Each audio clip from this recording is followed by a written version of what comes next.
Ready for that big hike? Maria Masiar from Lions Bay Search and Rescue is here to walk us through a case study where sticking to your plan could have made all the difference. Take a moment now to like, subscribe, and hit the bell so our message gets out to more viewers. This is the BC AdventureSmart Expert Series.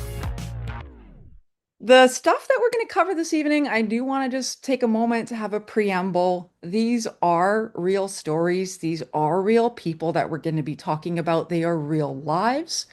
And some of this content may be triggering because perhaps you have personally experienced an incident or this might remind you of one. And so as we go along, just be thoughtful and respectful in your communications. We're not here to shame anybody. These are all lessons for all of us. Really, these are situations that happen. And perhaps sometimes we've gotten away with it ourselves and now we know better. And so I just want to, throw that out before we start this conversation.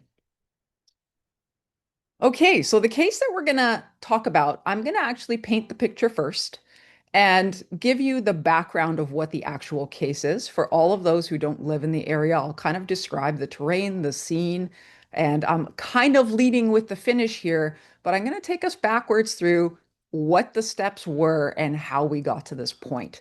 So the ultimate thing that you would have seen in the news, if you caught the news article, was a big, bold, tragic headline about a man falling to his death on a mountain that we have here, Mount Brunswick, while trying to help a companion. The first shot here is our North Shore rescue techs that were in the terrain, and you can actually see them here. This was the slide path of that individual, and you can see the little red dot, which is the two techs immediately above this waterfall. So as you can see right away from this photo, an incredibly dangerous area and terrain if you get off route. And we're going to talk about how does one go about creating a trip like this and what may have happened to lead up to this situation. So a little bit of the background that we're going to paint here is we had a group of 14 hikers that decided to take on an objective called Mount Brunswick. Mount Brunswick is the highest mountain in the North Shore area, reaching to 1788 meters. Now, the group started out quite reasonably early. They had a trip leader who had done this particular hike a couple of times in the past and had decided that he was going to take these additional people. However, this part of our terrain is not snow-free until about June, July. Their attempt was in early March, so as you can expect, they certainly encountered some snow hazards that we're going to talk about. As the group went up, they started about 7 o'clock in the morning. They did reach the col of Mount Brunswick at around 11 a.m. and then started their descent after a lunch break. On the descent, one person lost their footing in terms of traction and started to slide down the mountain. This individual fell about 30 meters and was lucky enough to be stopped by one of our trees. We have a lot of trees in our alpine in the coastal mountains, and her fall was basically broken by that object. While the rest of the team was witnessing this event, a gentleman tried to help her. And in the process, as he went to help this individual, he also lost his footing, but he was much more unlucky in the sense that there was no tree that stopped his fall line. He got into that gully and it was really a straight shoot. His fall was only arrested by the fact that he got wedged into a snowmote directly above that waterfall. That is what ultimately stopped him from going completely over the edge. That is the point at which we were dispatched on the call. And when the call came in, we got really confusing information. We had no idea that there were 14 people on this hike. We were only told about two individuals, one that had slipped maybe 10 meters and one that had slipped maybe 30 meters. So when we got into this call, it was certainly a little underplayed in terms of what the circumstances were. And I'll talk about, reporting and some of the things that really kind of caused this, and how important that is to really report accurately to search and rescue personnel. By the time the team came to do the extraction, this individual that was wedged in the waterfall, was submerged probably in that water for about 2 hours. His core body temperature by the time we got to him was 22 degrees. Now, for anybody who's ever studied any hypothermia, usually below 24 degrees, it's pretty much, you're going to start hitting something we call cardiac hypothermic arrest, where the heart is just very unhappy because it's so cold, and it doesn't have normal electric rhythms anymore. And so, sure enough, the moment that we got to this individual, his situation started to change dramatically. And by the time the helicopter landed in the school field, he went into hypothermic cardiac arrest. The team was immediately there, of course, with ambulance and first aid and oxygen. We delivered CPR to this individual for about 45 minutes, from the Lions Bay area all the way to VGH, actually, sorry, Lionsgate Hospital, where he was then treated medically. But unfortunately, in the following days, succumbed to his injury and passed away. This is, I want to say, an isolated incident, but it isn't. It actually happens in our terrain every single year around this time, which I call slip and slide season. It's that time of year when it's really warm in the city and everybody gets excited that it's summertime. They go up into the mountains and we still have a winter snowpack up there. And so people aren't necessarily ready for those conditions. So that is the case that we're going to talk about today. And we're gonna deep dive into the trip plan. So if you've ever gone to Sandra's website, you will have seen something called the 3 T's. We have trip planning, training, and taking the essentials. I'm going to work through these backwards because the first two are kind of easy and fast to cover as far as this case is concerned. And then I'm going to dive into trip planning, the larger picture, and how we navigate that. So let's take it away. 3, 2, 1. So, number 3, we often say take the essentials. Sandra started this series by showing you one of them. You have your magic everything pocket knife that can do things, but these are the standard ones that we talk about. Oftentimes we feel like a broken record, but it's incredible how many times people don't even take the basics. We say take the essentials, but we also say bring the right gear for the activity that you plan to do. That is as equally important. So let's take a quick look at what this particular group had as their trip plan, because they actually did have a trip plan that was posted to their social website. And this is the equipment that the trip leader had put on this list. Now, when you look at this list, you would think, wow, okay, this is quite comprehensive. It certainly says I should have snowshoes and crampons. But one of the things that we found in this case is people's interpretation of crampons can be quite variable. And in this particular case, it actually was one of the key contributing factors to the incident. So we'll talk a little bit about what we mean by crampons, the style of crampons, what I think is adequate and inadequate to go into this type of terrain. But one of the other things you might also not see on this list, considering we still had winter conditions, was an ice axe. If you don't have an ice axe, and if you start to get into a slide, you simply have no way of stopping. There, you can't stop with a pole. It is just too difficult. So core items from the gear list, I'm going to say are proper mountaineering crampons, an ice axe, and a helmet. It is incredible how many people do not wear a helmet.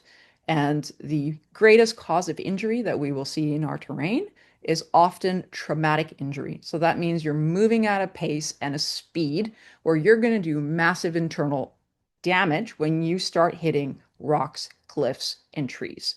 You are basically moving at the speed of a vehicle on the highway if you start one of these slides. You will easily be moving at 60 to 80 kilometers per hour, if not more. And so imagine the same thing and what happens to your body if you're not wearing a seatbelt and you're in a car incident at that speed as well. So just kind of think about that when you guys are considering like what are the consequences of some of these actions.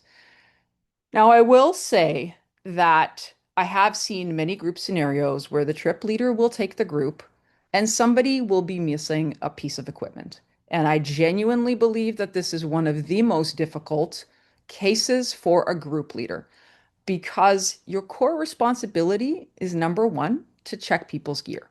It really is. If they did not bring the essential gear, you have to do the hard task of turning them around at the parking lot. Nobody wants to be that person. You're going to look like the bad guy, but that is the right thing to do if you're genuinely concerned about safety. And in this case, that step was definitely skipped. Okay, so let's talk about those crampon styles that I mentioned. I have seen these dimpled ones, which I'm going to call the driveway microspikes. They are meant for shoveling your driveway, and that is about it. But we have seen people take these into the mountains and think that this is adequate traction. Absolutely not, is going to be my statement. No, no, no, no, no.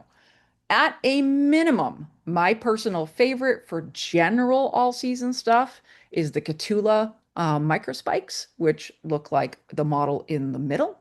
Now, with those, you can see that really you kind of have to have the right snow conditions. They're kind of meant for softer snow. The teeth are a little bit rounded. If you scuff them on the pants, you're not going to rip your beautiful Gore-Tex. They're not going to do a lot of damage, but they are pretty ineffective the moment you get into harder pack snow. Your best option and the mountaineering option, and especially for an objective like Mount Brunswick, is proper mountaineering crampons. And those have proper teeth, and they are really the tool that you need in harder snow conditions. Also, bring an axe. There's a variety of them. I am not going to talk about all of these. Some of these are ski mountaineering ones. Some of these are traditional straight shaft mountaineering. We have more technical ice axes as we move to the right. The ones to the right are much more difficult to self-arrest with. If that's what you're going to choose, definitely go with option 2 or 3 in this range. Long enough shaft that you're going to be able to actually perform an effective self-arrest. The other thing with the gear that you really got to talk about when it comes to group stuff is who has the collective gear. So remember, we had 14 people on this hike. So for 14 people, or even for two, I am still thinking about who's taking the group safety kit. And in this case, there's a bothy bag. If you haven't heard of this word, it's like a giant silk tarp that you can just put around yourself and stay warm and sheltered. You need to think about your medical kit. Somebody needs to have a proper medical kit. And certainly, if you're going to take 14 people across hazardous terrain, you might want to think of handline. Not everybody is going to have the same level of experience. A little rope here and there goes a really long way. And the last thing I'm going to say is you need some way to communicate when you have that many people potentially spread across the mountain. We often see things like Rocky Talkies have become very popular in terms of climbing parties, mountaineering parties, ski touring parties. They are amazing.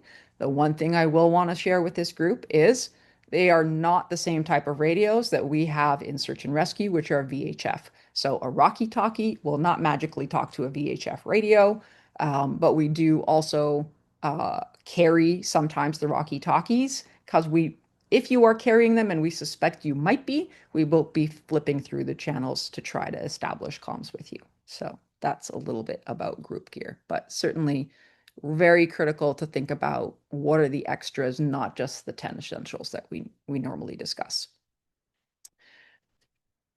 Block number 2, training. There are 5 things within training that we talk about as part of the 3 T's: activity specific skills, rescue techniques, first aid, being physically fit for your objective, and then basic navigation and route finding, and especially if you're going to be in a whiteout condition. So I'm going to talk about 2 factors here that I think were a bit of a miss in this activity. Again, we're going to go back to the plan that was up for these hikers. So with a little bit of translation, the bottom part says you can be part of this group if you have managed to do 2 grouse grinds. For the non-locals, the grouse grind is a famous Vancouver objective, which over a distance of something like 2.3 miles rises about 3,000 feet. It is short and steep. It was developed by a mountaineer. It is the favorite exercise grind of Vancouver individuals. And, this trail is very, very popular. And most people consider themselves fit if they can do this in about 60 minutes. So this particular requirement was saying, well, if you can do the grouse grind in under 75 minutes, or have completed it twice in one day, because remember, the distance of the Lions, or sorry, the Brunswick is 1788 meters, and the gain roughly on Grouse Mountain is about 800 meters. So if you can do 2 of those stacked, then you should be fit enough to do the Mount Brunswick objective. Okay, so let's take a look at what the grouse grind looks like, and let's take a look at what Mount Brunswick look like. Here is the grouse grind. For those who have never been on it, it is a literal staircase at this point. It did not start out that way, but with the popularity and the erosion, we have developed that trail to the point where it is literally a nature's staircase. It has nice 3/4 marks. It even has, caches along the way when we need to come and rescue you with North Shore Rescue. In contrast, this is what the objective looked like for Mount Brunswick. Now, do we think that we have trained adequately and appropriately for that objective? Probably not. Let's see what else it looks like in winter conditions. There is Mount Brunswick in real winter conditions. We are dealing with 45-degree snow slopes. We are dealing with rock and snow interfaces. We are definitely dealing with ice axe and crampon territory. And having a requirement of doing the grouse grind is not going to prepare you for this particular objective. So if you are going to train, you need to train for the objective that you're going for and ease into that objective. Okay. We're on to number 1. We're on to the meat and potatoes of what to do in proper trip planning. Because really, failing to plan is planning to fail, as the old saying goes. So there's really 4 things that we're gonna cover here. Planning your travel route, knowing the terrain and conditions, checking the weather, and filling out that trip plan. And we're going to go in through these into the details of what this actually means. So let's go back to the objective. We're going to plan this route. Where do I begin? Okay. I want to start grabbing the basics. I want to understand how many kilometers, how many miles, what's my elevation gain over what distance, what are the escape routes that I can think about, what are the logistics, where am I going to park, what kind of maps do I need to have? Does everybody have the map? Does only the trip leader have the map? No, no, no. You are responsible to have the map.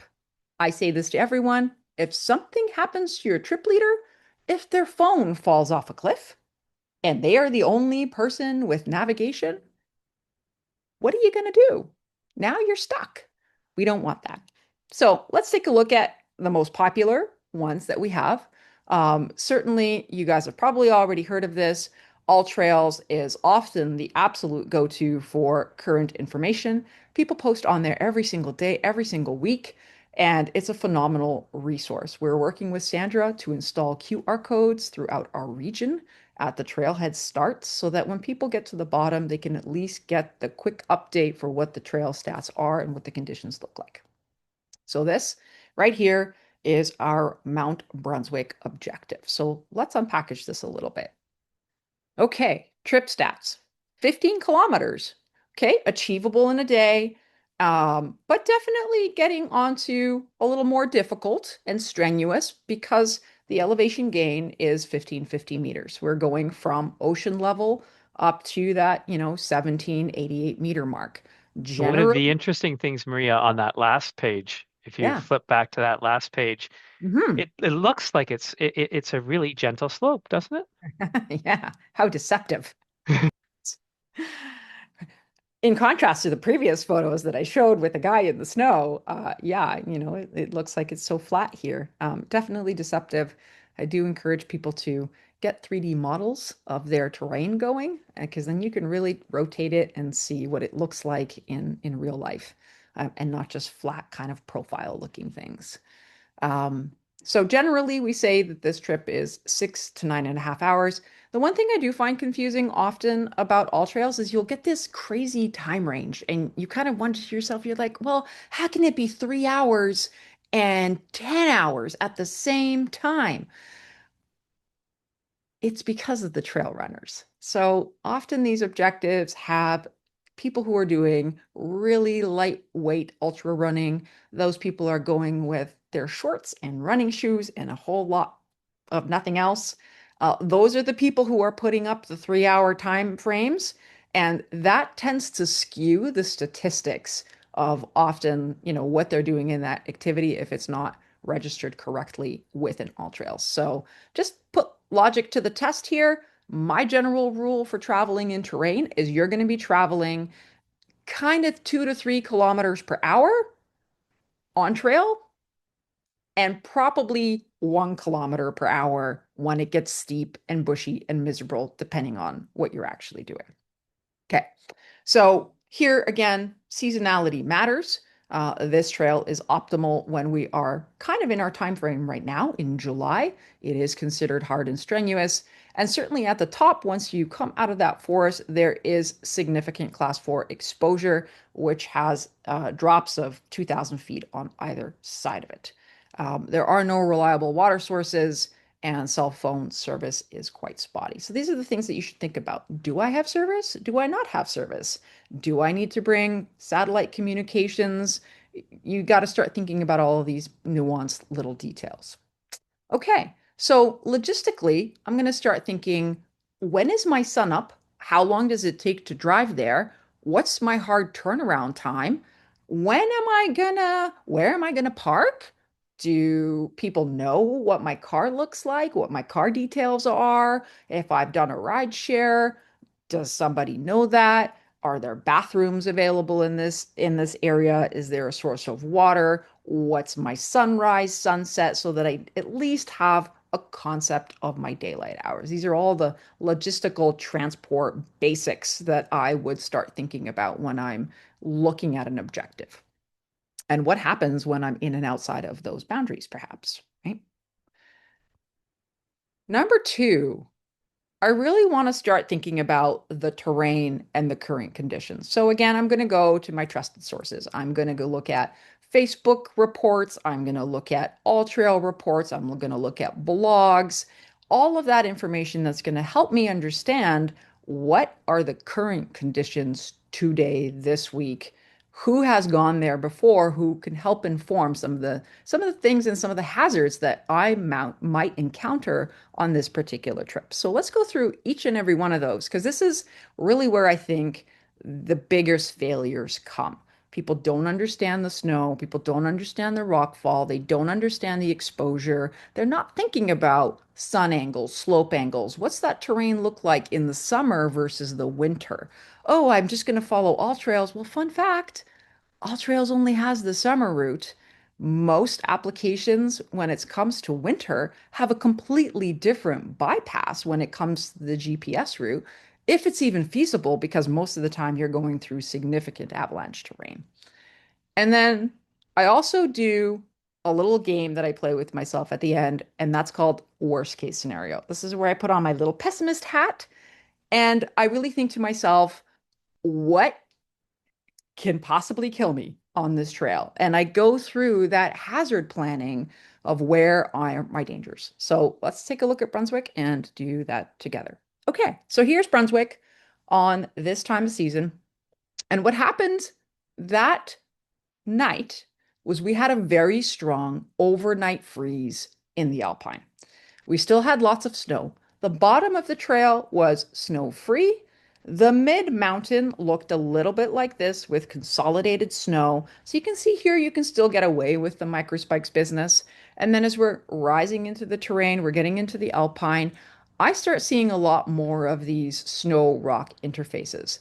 Anybody who is familiar with this, you'll know that as the day warms up, the snow starts to soften, it becomes isothermal, and the biggest problem areas are what we call the transition zones. Anytime you're going from rock, snow to rock, anytime you're going around trees, these are your biggest hazards. This is where the snow is truly rotten. It collapses around you. You can fall into those moats. You can fall into those tree holes. You're going to punch through. Certainly, you can fall up to your waist at times, twist an ankle even just during the fall itself. Major hazards when we're thinking about those interfaces. The last photo here is as they were going up mountain. There was a little bit of, this is kind of what the crux actually looks like. So there's this traverse that you have to go across. And if you don't make this traverse, this is where things get quite serious. And we'll go through that in detail. So what are my favorite tools that I use to start doing this type of planning? I've already mentioned AllTrails, but the other one that I want to mention is also CalTopo. CalTopo has a very special feature. It has a map overlay called Sentinel, which if you load it up, will give you the live satellite imagery for that week. That's incredible because you can tell where the snow line actually is without going on your hike yet. That's something that this is an actual satellite view of that week to show, where the hazard starts to be, where the snow line is, and you can do at least an estimation of when you might start seeing those things. Again, as I mentioned before, people often post near daily, weekly about those reports, the conditions that they've encountered. And so I highly suggest using these two resources in your planning. Okay.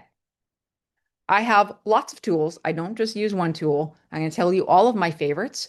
It used to be Fat Maps. Fat Maps got purchased by Strava. Wow. We lost that resource, but there are other people who are working on three-dimensional maps, and one of my new favorites is something called Granite.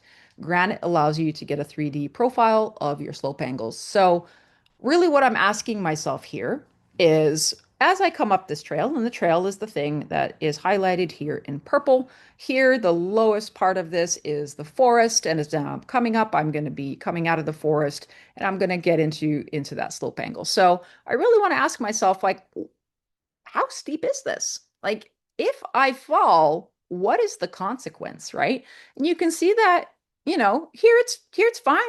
We're in the yellow, we're cruising, it's 25 degrees, and then okay, it's getting steeper, it's 35. We're dialing it up a little bit, we're getting into the 45 zone here.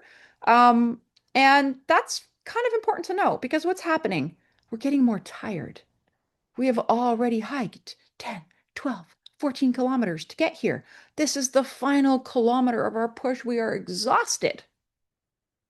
And this is where the rubber meets the road. This is where it's the steepest. The terrain starts to get a little mean. And, I want to start asking myself, number one, what's my slope angle? But also, what aspects am I traveling? Why does aspect matter? Because north and south will have two different profiles. It's completely different where the sun doesn't hit the slope versus where it does. So if I'm traveling in the morning on those northerly slopes in the forest, I can expect that snowpack to be consolidated and pretty firm if I'm starting at 7 a.m., right? But the moment that I'm getting up into this alpine and I start hitting these southerly faces, I need to ask myself, are those conditions going to change? And how long exactly has the sun been hitting that particular slope? In that case, I go to a little sun tool that I have, and you can see this is actually a view of Mount Brunswick from that time frame. And remember, this group started at around 7 o'clock in the morning, and they got to this col at 11 a.m. Okay. So here the sun was 6, 7. They're still coming up the mountain. We're going clockwise, 9 a.m. Oh, it's almost touching those little snow slopes. By 11 a.m., when they start to get up there, only just is the sun coming to warm that snow. Now, what happened in this incident? It was a slip and slide. That snowpack was still super solid because the sun has just started to come to warm it around that slope. Okay. Now, further down, once we were in those rescue hours, once we started to get into 1, 2, 3 p.m., where the North Shore rescue teams are into these slopes, those teams started reporting softer, mushier snow where that waterfall is. Is that a surprise? Is it a surprise that they had a hard packed, horrible fall in the morning and then 3 hours later, our teams are going through soft slush? Not when you look at the sun exposure, right? It really starts to make a lot of sense. So when you're crossing critical slopes, the time of day matters. Think about it, plan for it, look at it. All of this stuff exists, all of these resources that are available online. This is one of those things that as you get more proficient and start thinking about breaking down these trip plans adequately, you're going to get better at. Okay. Next up. So let's take a look at that again. Let's think about that hazard that we were talking about. This is Maria's worst case scenario play. So I know that safe, safe, safe, safe. I'm still on the ridge. We're doing good. Here comes the traverse. Okay, this part right here, it looks easy, but if I fall in this little red zone, I am doing an absolute straight beeline into Magnesia Creek. So you can see the map here, and you can see the real life scenario to our right. That arrow is exactly the fall line straight into Magnesia Creek, right? That is the consequence of the fall. So when you're thinking about this planning, thinking about what might happen, play that game. Think about what happens if there's a slip and slide in specifically that section. All right, so let's go to our weather. Let's see what was happening during that time and how that may have impacted it. When I think about my weather, I do not think about a singular day of the event that I'm going. This is my one tip to you guys. Please look at a 3-day forecast. A 3-day forecast, I want to know what was happening in the mountains one day before, the day that I'm going, and the following day. Why would I care about the following day? Because the forecasts are wrong. How many times have you guys been in the mountains and that storm comes in 12, 16, 18 hours sooner than it was supposed to? Well, I want to know about that because most of the time they come in sooner than anticipated. So let's take a look at what might be happening and what some of our tools here are. My favorite personal tools, my go-to are Windy. There was Meteo Blue, but that was purchased by Windy not too long ago. And you can see these other tools as well. You have Mountain Forecast, even a basic Google report will tell you this kind of stuff to get a high level. But I love Windy for a number of reasons. I look at the day before, what's been happening? Do I see any suspect behavior?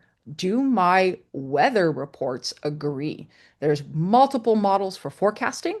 In the drop down here, you can see them all. If they are in wild disagreement, that means you're coming into an unstable period, right? That's the first sign. So I want to know what happens the day before. I'm looking for temperatures that are dropping. There are overnight freezes on. That's going to give me a clue to what might be happening to that snowpack. I want to look at the day of, and I'm really looking for the cloud ceiling. Now, I do that now as a SAR member. Once upon a time, I did not care, but I'm going to tell you why I really care about the cloud ceiling these days. Because if you get into an emergency, our helicopter cannot come and get you in a cloud ceiling. Wherever that ceiling is, the machine will not fly into. So if on your day it says 800 meters and you are going to 1788, that means your rescuers can't get to you. That means you are not magically getting airlifted like the TV show shows on the nice long line with the yellow helicopter flying away. That's not happening. Okay, so be very aware that if you are going on a cloudy day and if you get into an incident, you're going to have to sit there for a little while because we are hiking up to you and we have to bring all the gear with us. Okay, so that's why I really think about cloud ceilings. And obviously, your visibility, you won't see anything if you are going into a cloud bank. That is why I look at my hourlies and I'm seeing where those windows are. This is incredibly accurate. I absolutely love, love, love this tool for that one feature. And I'm looking at the day after. As I said, storms, instabilities, I want to know about it. I want to know about it if it's coming in early because that happens too. I've had multiple calls where people didn't look at the forecast and then were surprised that the storm came 6 hours early. Don't be that person. Okay, final part here. Fill out that trip plan. When you go to the AdventureSmart website, you will see really good advice here about filling out who, when, why, where, what, and how. You're going to write that in there. And I want to talk a little bit as well about emergency plans and contacts, as well as about group dynamics, because this is often where things start to fall apart. This is a wall of text. We are not going to read it together. All I want you to know about this is that it's on Sandra's website. Okay, so when you go to AdventureSmart, go through, like a news reporter, the who, the when, the why, the where, the what, and the how. Emergency contacts, I do want to talk about. A lot of the time, people put the person that they're traveling with as their emergency contact. Please do not. We want to know the name of your trip leaders. We want to know who the name of the people are that are on your trip. This is a true story. When I was search managing this particular call, no one knew the name of the individual that was stuck in the waterfall. All I had to tell emergency services and the hospital was that his nickname was Rocky. The 14 people that were with him did not even know his name. That was absolutely tragic to me. That should never happen. You should know who is on your trip. Please, please, please, please have a list. Tell us who's on it. And when you assign your emergency contact, it needs to be somebody who is outside of your group. It does you no good when that person is standing beside you, stuck in the same emergency. Okay, so figure out who that is. Also, figure out who your local search and rescue group is. There are 78 in the province of British Columbia. In the United States, it goes through the sheriff's office, but you guys also have dedicated and amazing search and rescue groups, which I have a lot of respect and love for. Find out who your search and rescue group is. That really helps 911 in terms of dispatch. The one thing that makes our lives easier is giving us a GPS coordinate. You will go down the rabbit hole when you call 911 and they're going to start asking you questions like, what's your home address? What's your vehicle make and model? Shortcut them. Tell them that this is a search and rescue emergency, that you need to give them the GPS coordinates. And if you have 1% left in your battery and your phone, that is the only thing I need to know to really get this thing going, because at least I can immediately come to you when I know where you are. Medical conditions, all trip leaders, and you should be forthcoming with this. If they don't ask you, tell them, please. They should be asking old, current injuries. Do I have people on my trip with diabetes, with asthma, with life-threatening anaphylaxis? Any kind of medical things that I should know about? You will be amazed at how this never gets asked. Also, I tend to genuinely ask as a trip leader about other people's fear of heights, steep snow, any kind of previous incidents they may have encountered that could trigger them in that terrain, so that I know that I support them in that journey and along the way. Okay. So please, please, please do that. Medical lead, figure out who in your group has the highest first aid level, because if something does happen, you kind of want to know who is capable of doing what and who's going to use that med kit that you guys conveniently have. Group dynamics. This was a big one in this particular group. I would say that we commonly see very different skill sets on groups, people of varying abilities, slow, medium, fast.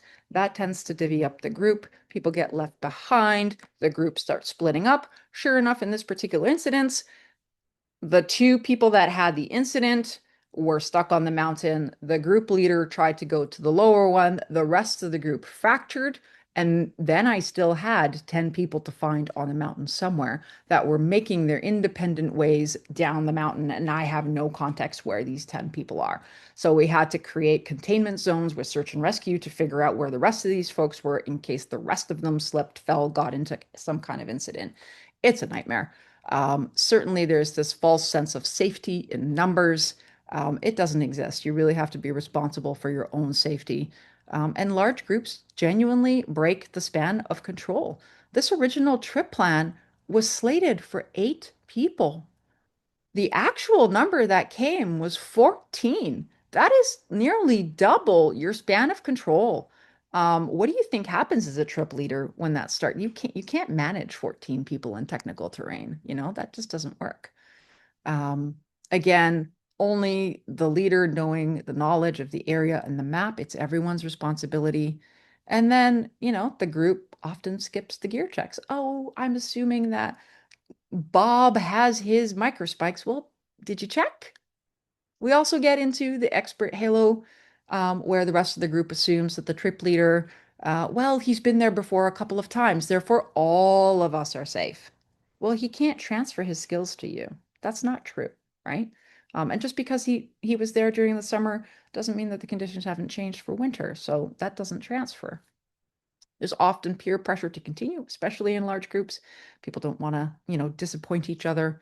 And then people just don't speak out in terms of perceived hazards often in these larger scenarios. So be aware if you ever encounter these things, know that they exist.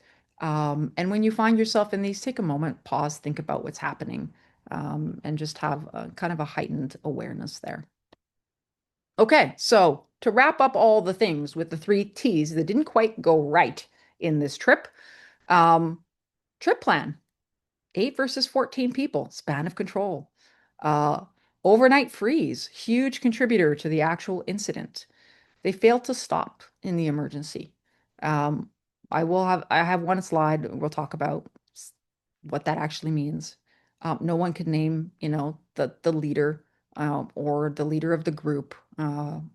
They failed to report the incident accurately. As I said in the beginning, it came in as a 10-meter to 30-meter fall, and not a 150-meter fall with an individual that is hypothermic in a waterfall. Completely different kind of case. The group separated. In terms of the training, there was this mentality that there's safety in numbers. We had a little expert halo bias, and really doing the grouse grind does not prepare anyone for Brunswick in winter conditions. And then taking the essentials, right? You really, really need those crampons, those ice axes, helmets, and the group gear to keep the group holistically safe. So in this case, if I think they went through a deeper planning session of their trip plan, some of these things probably would have popped up as red flags for the group, and hopefully they would have taken a moment to discuss them a little bit further. Okay, final pitch. Please, please, please fill out your trip plan. go to the website. This is what it looks like. It's got 6 nice little easy steps. When you go through the steps. Ta-da! You'll be done. Um, if you need help, stop and call 911 immediately. You will not believe how many times I see this. Do not call your friend. Do not call your spouse. Do not call your parents. Do not call your best friend. Please call 911. Your phone is dying. You're just burning battery life. Request SAR. That is your best course of action. And in an emergency, truly stop. One of the contributing incidents to this particular fatality was that the stop, think, observe, and plan part didn't happen. This individual put themselves in additional danger. It was heroic, but also, if you don't have the equipment, you are likely going to become the next victim. So the STOP acronym is wonderful. Stay calm, stay positive, remain in the location that you're at. We will come to you, I promise. And in the meantime, while you're waiting, provide those GPS coordinates to us before the phone dies. Sit down, stay warm, wait. It does take 3 hours. It genuinely, the full turnaround time by the team is around that time frame. So you have to be self-sufficient for at least that amount of time. Okay, that brings us to the end. Um, Thank you everyone for listening. I know there's a lot of questions and comments, so hopefully we have some time to address some of them. So I will hand it back over to Scott or Sandra to field some questions.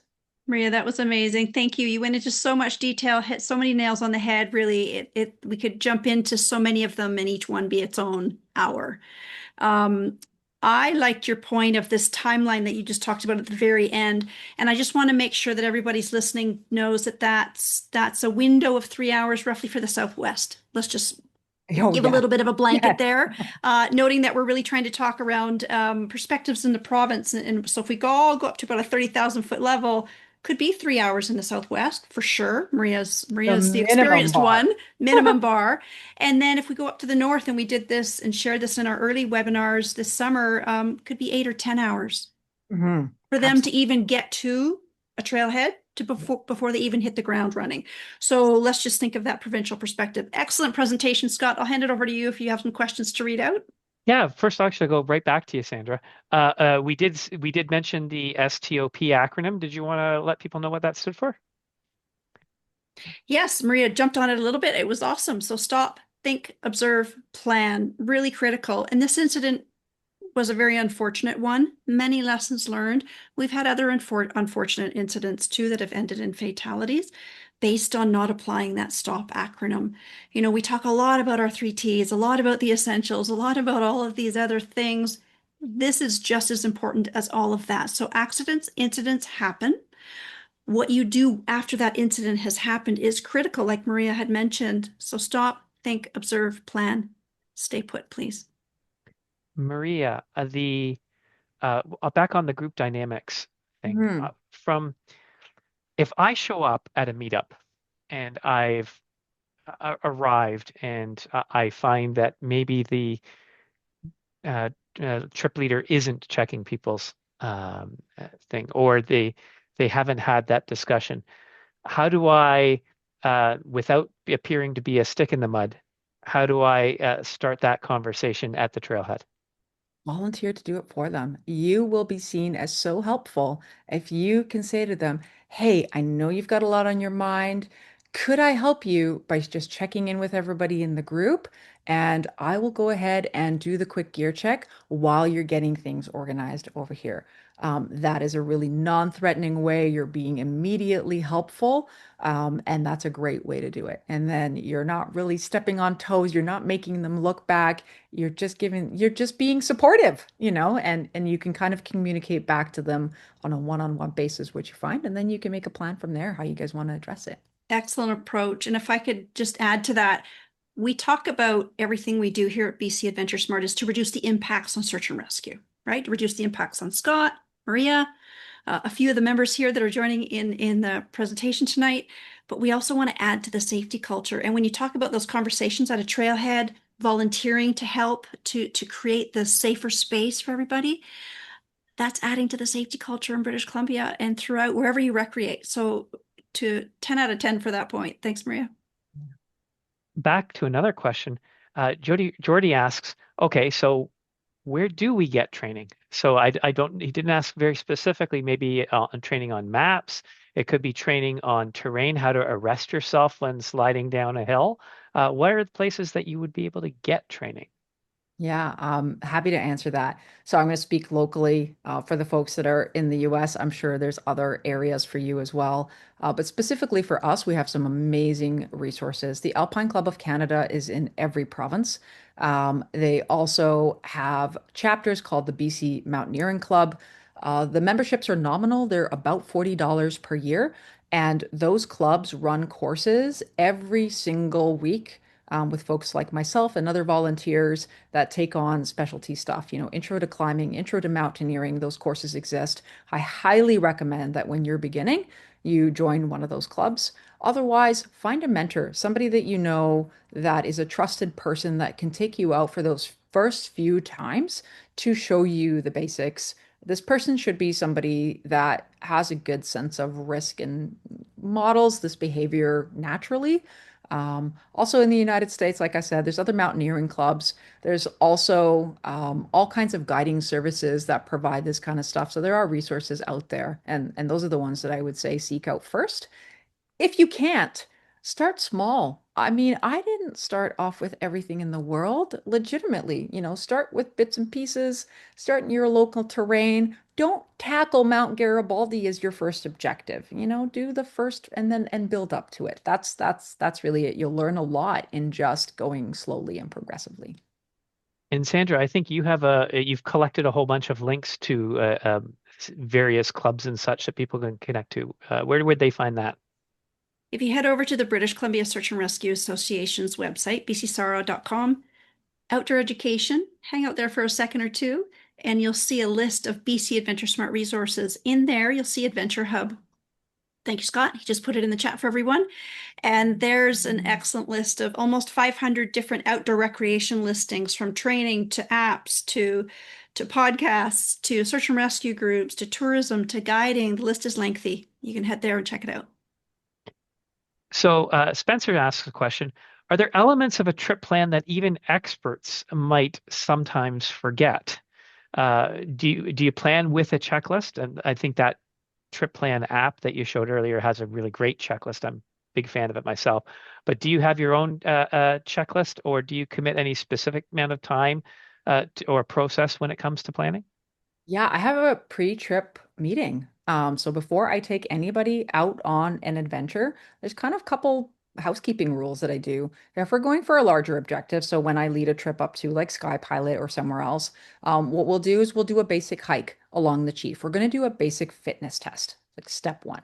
And then the second thing that we're going to do is that we are going to have a full 1 hour discussion, like I just showed, for the objective that we're committing to. That's where people can ask questions. We can figure out additional logistics. If there's something that has been forgotten, it's an open place for people to do this stuff. And so those are my personal steps. When it comes to things that people often overlook, I do find it's the group dynamics aspect of it. Those are really difficult. Even seasoned expert leaders have difficulty sometimes controlling personality, expectations, their own biases. We all have cognitive bias. And so those are the ones that you really need that safe space to check in.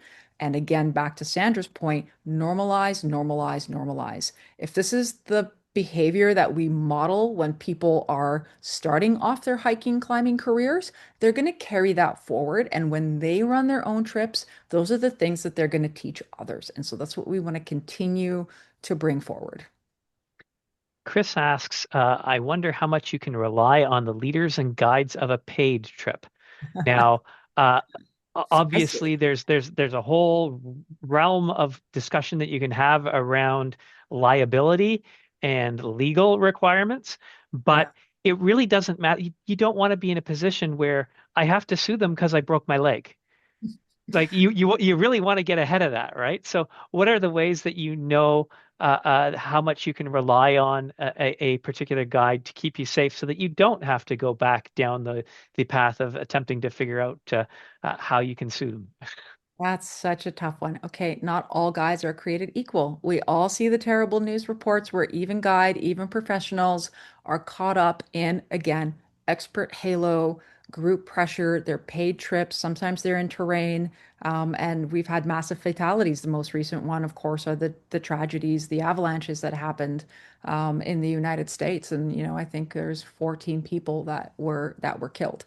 And that was a professional guiding operation. And so we're all vulnerable to it. I tend to ask around. I really see if other guides recommend them, what that, or other people who have had trips with them.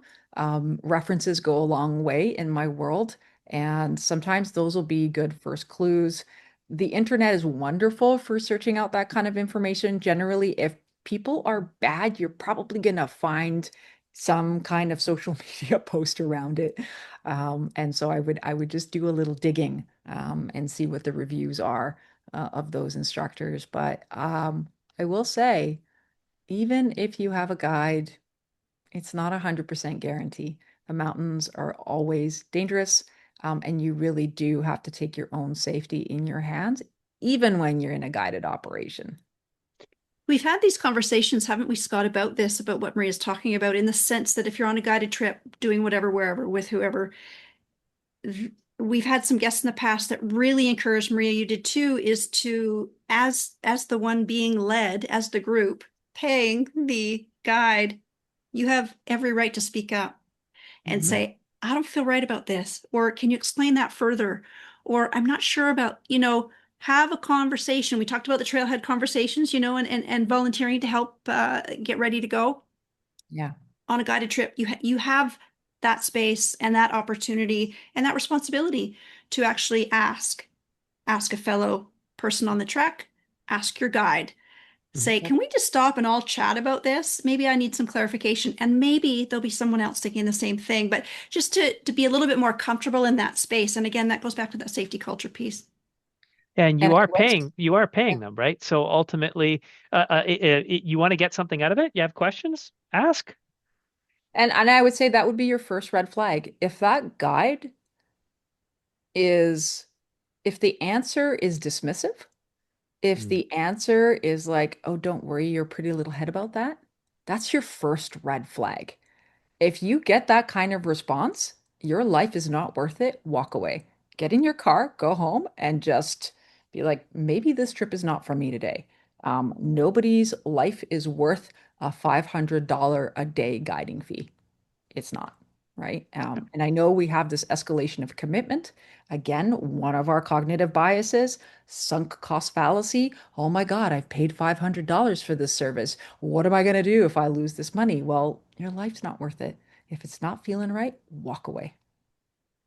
It's a good point. And we've had a number of guides on our past webinars. People are welcome to go and look at them, and they'll all say the same thing. If you, like Maria says, if you can go on social media, if you can find them on our webinars, on other things like that, you can get a good feel as to whether or not they're the type of person who's going to encourage you to learn something new, who's going to take your safety into account. And if you aren't getting that feeling, Maria, what was your biggest, oh, that's a lesson learned as a rescue team member? As a rescue team member or a general hiker? As a rescue team member, that's a lesson learned from us, what you've gone and you've gotten from someone else. As a rescue team member, it's going to be the cloud ceiling one. I think as a general member of the public, I did not understand that whatsoever. I can't tell you Yeah. how many times I walked into a whiteout and never even thought twice about it because I had a summit objective and I didn't consider what might happen when the helicopter can't get to me and that I might genuinely be stuck there and stuck there for hours upon hours. That was truly an aha, you might not know until you get into search and rescue. I also did not know how long it actually takes. We all walk around with those little in-reach devices, and I always thought, great, beep, beep, beep, 911 activated, magic happens, they're just gonna be here. I had no idea. It goes to Texas, it goes to a dispatch center, then ECC has to figure it out and where to route it. Like there is at least 1 hour in terms of the routing protocol just from the moment you hit that little device. add to it the time it takes to dispatch a team, mobilize the resources. Hours really start adding up here. So I don't think I necessarily fully understood that timeline and that time frame before I was a search and rescue member. Yeah.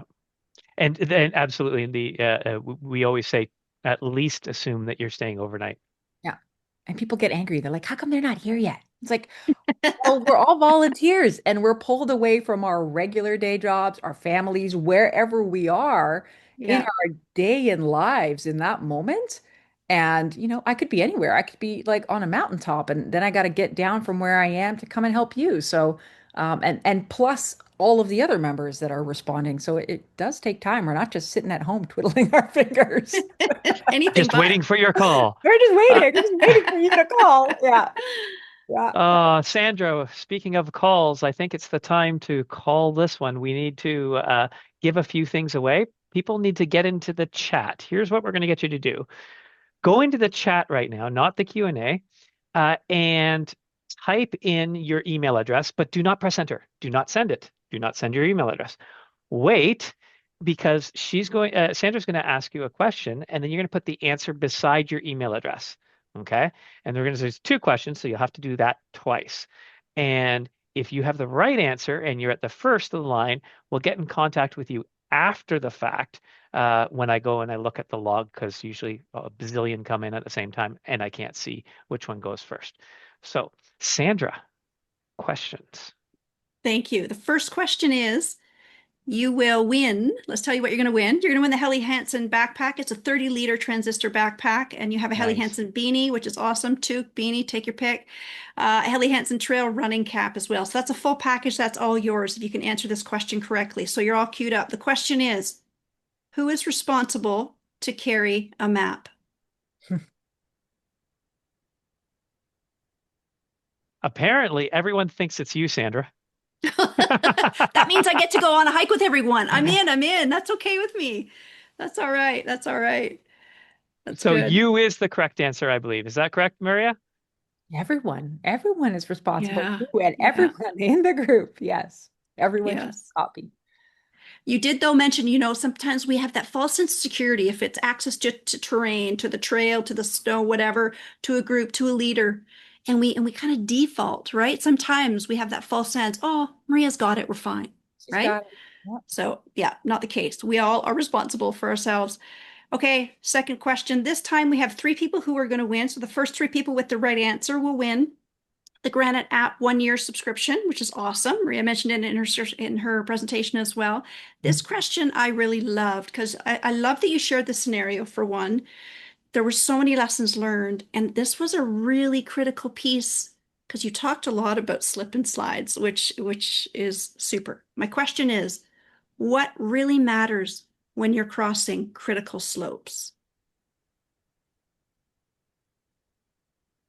Maria knows the answers. I just saw her eyebrows go up.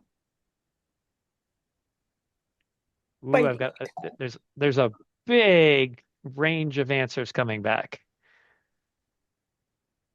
Maria spent some time on this, which I felt was really interesting. And Scott and I were talking about the questions before this, but Sandra, make sure you ask a good question. Well, I think this is a good question, and I'm putting the answer to that question to Scott in the chat just so that we're both on the same page because Maria knows the answer. This was great because Maria went through different stages, different apps to use, and she talked about the timestamp. I don't know if I'm giving you ideas here. And so, Maria, could you give us the answer? What really matters when crossing a critical slope?